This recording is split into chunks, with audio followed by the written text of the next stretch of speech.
Istanbul ترکی میں واقع ایک تاریخی شہر ہے جس کے بارے میں یہ کہا جاتا ہے کہ اگر پوری دنیا ریاست ہوتی تو استنبول اس کا دارالحکومت ہوتا۔ استنبول کا پورا نام قسطنطنیہ ہے جسے سلطان محمد فاتح نے 22 سال کی عمر میں فتح کیا تھا۔ فتح قسطنطنیہ کے بعد اس کا نام اسلامبول رکھا گیا جو بعد میں جا کر استنبول میں تبدیل ہو گیا۔ اس کی خوبصورتی کی وجہ سے اسے شہروں کی ملکہ بھی کہا جاتا ہے۔ محمد سلطان ثانی نے استنبول میں بے شمار مساجد تعمیر کروائیں۔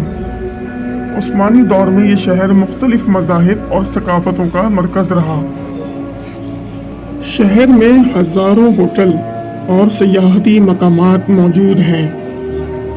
استنبول ایک شہر نہیں بلکہ مسلمانوں کی عظمت کی علامت ہے جو دشمنان اسلام کے سامنے سینہ تان کے کھڑے ہونے کی ہمت دیتا ہے۔